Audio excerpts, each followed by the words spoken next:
generating sequences recursively using programs. Now, you have these graphing calculators in these computers, and they're designed to do stuff like this for you. You just have to learn the key sequences. Now, as far as a video goes, for us to just show you one way to do it really isn't applicable to all the different calculators. So you'll have to read your own manual and find out what works for your calculator the best.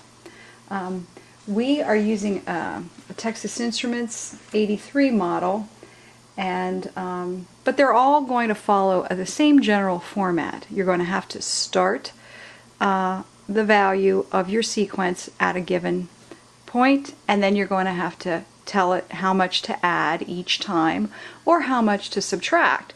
And you're going to put in a little loop in order to do this, and then the calculator will just simply replay that loop over and over and over however many times you tell it to play. And then it will end and it will display all of your data. And all of this in a fraction of a second if you write your program correctly.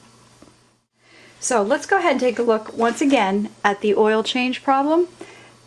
We want to go ahead and write a program that's going to have an initial value at 1,000 and that will continually add 3,000 over and over and over again. Okay, and so on, dot, dot, dot. Alright, our calculator has a program button near the center of it. PRGRM. On ours, it's right here. And as soon as you press program, it's going to ask us to see whether or not we want to start a new one, edit one that already exists, etc. Things like that. So we recommend that you go ahead, start your program button, and give it some sort of name. We called ours oil. Alright, then you want to tell the thing to go ahead and edit. You want to actually begin writing the program. The first thing we did here was set our initial value, and we stored it in A. So we used the store function. Notice the little colons. You're going to see that in most calculators when you're writing lines of program. Then I had to begin the loop.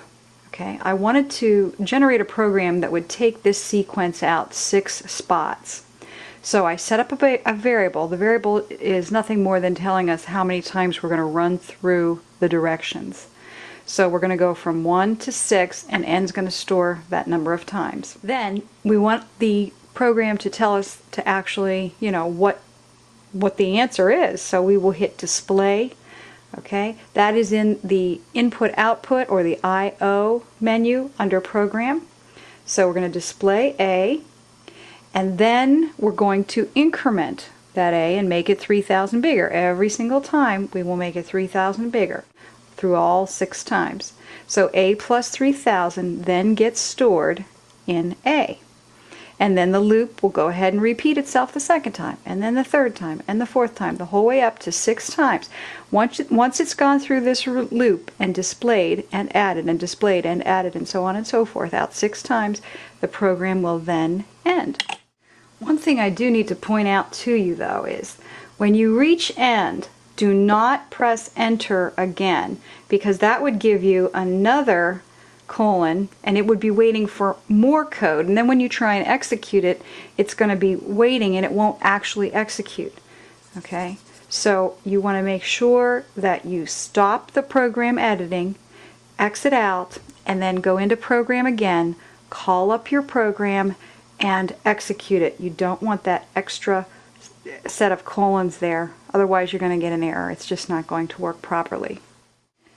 Now when you press program and you select the program that you want and you go ahead and you select execute, boom, in just a fraction of a second these 6 values will appear on your screen, most likely right underneath one another, just like this.